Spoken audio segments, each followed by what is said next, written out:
नमस्कार. विचारांचा तारा न्यूज चॅनलमध्ये तुम्हा सर्वांचे सहर्ष स्वागत. भक्ती मार्गात नामस्मरणाला महत्त्व आहे. ब्रह्मकुमार रघुनाथभाई. शिव परमात्मा सर्व देवांचा देव असून त्याची पूजा संपूर्ण भारतभर शिवरात्री दिवशी केली जाते. दुष्टांचा नाश करण्यासाठी व संतांचे पालन करण्यासाठी शिवाने धरणीवर अवतार घेतला आहे. तेव्हा या शिव परमात्म्याची पूजा करा. भक्ती मार्गात नामस्मरणाला फार महत्त्व आहे असे मत प्रजापिता ब्रह्मकुमारी विश्वविद्यालय कोल्हापूर सेवा केंद्राचे ब्रह्मकुमार रघुनाथभाई यांनी व्यक्त केले. कुन्नूर येथे तावदारेवाड्यात शंभू महादेव मंदिरात महाशिवरात्री उत्सवानिमित्त आयोजित प्रवचनमालेत 6व्या दिवशीची प्रवचन सेवा देताना रघुनाथभाई यांनी वरील मत व्यक्त केले. पुढे बोलताना ते म्हणाले की कलियुगाचा अंतिम टप्पा आला आहे. त्यातून सावरण्यासाठी शिवाने धर्तीवर अवतार घेतला आहे. आपण कोण आहोत हे विसरलो आहोत. त्यासाठी आपले कर्म चांगले करा. जितके कर्म चांगले असेल तेवढे पुण्य लाभेल. आत्मा मन बुद्धी व संस्कारांनी बनला आहे. जर जीवनात महात्मा बनायचे झाल्यास त्या महात्म्यांचे आचार विचार आत्मसात करायला हवे. आजच्या जगात ईश्वरी ज्ञानासारखं पवित्र ज्ञान कोणते नाही. अमर अविनाशी आत्मा बनण्यासाठी परमपिता शिव परमात्मा सांगतात, तुम्ही माझी मुले बना. संसारामध्ये जे वाईट विचार आहेत ते काढून टाकण्यासाठी शिवरात्री आहे. परमपिता शिव परमात्मा येऊन 90 वर्षे झाली म्हणून 90वी शिवरात्री साजरी करण्यात येत आहे. परमात्मा म्हणजे परीस आहे तेव्हा सतत त्याच्या सानिध्यात राहा. ते उत्तम पाटील यांनी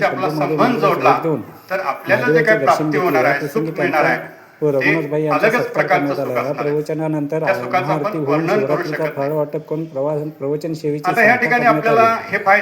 विचारांचा तारा न्यूज चॅनलला सबस्क्राईब करून लाईक करून शेअर करा आणि इथेच थांबतो. धन्यवाद. विचारांचा तारा न्यूज साठी आज कुठल्याही भारतामध्ये परमात्मा ह्या सृष्टीवरती येतो हे गीता आपण वाचलेलं असणारच. तर गीतेमध्ये वाक्य आहे, यदा यदा हि धर्मस्य ग्लानिर्भवन्ति भारत अद्भुत्थानं धर्मस्य तदात्म्यानं सृजाम्यहं परित्राणाय साधूना विनाशाय च दुष्कृतां धर्म संस्थापनार्थाय संभवामि युगे युगे. तर ह्या दुष्टांचा नाश करण्यासाठी आणि संतांचा उद्धार करण्यासाठी परमात्म्याने सांगितले की मी या धर्तीवरती अवतरित होतो. आता तो धर्तीवरती अवतरित होतो, पण तो कसा होतो अवतरित? त्यानं काय दिलेलं आहे वचन?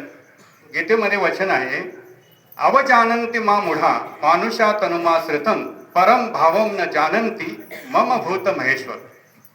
की मी जो ईश्वर आहे तो एक साधारण मनुष्य तनाचा आधार घेतो आणि साधारण मनुष्य तनाचा आधार घेत असल्यामुळं मला मूढमती लोक ओळखत नाही, यथार्थ ओळखत नाही.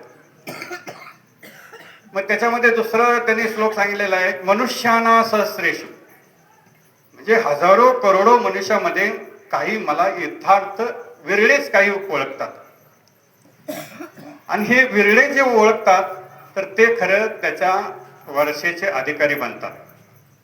तर त्या ईश्वराला आपण यथार्थ ओळखणं हे आपली आज वर्तमान समयाची आवश्यकता आहे.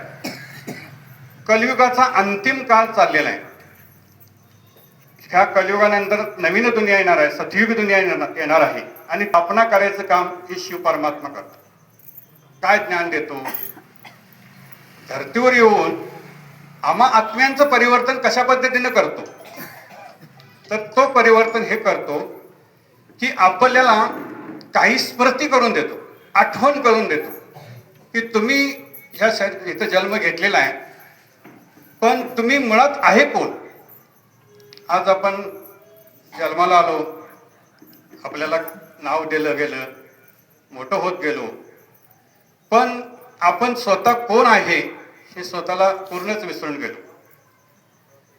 आणि ज्या वेळेला आपण या शरीरात येतो, मोठं होतो, वयस्कर होतो, बुजुर्ग होतो आणि शरीरातून निघतो, क्योंकि तुम्ही चैतन्य आहे, अजर अमर अविनाश आहे, तुम्हाला मृत्यू हा नाहीच आहे. ज्या वेळेला हे स्पष्ट होतं, ज्या वेळेला आपल्यामध्ये ते रुजतं, त्यावेळेला आपल्याला मृत्यूची भीतीच राहत नाही.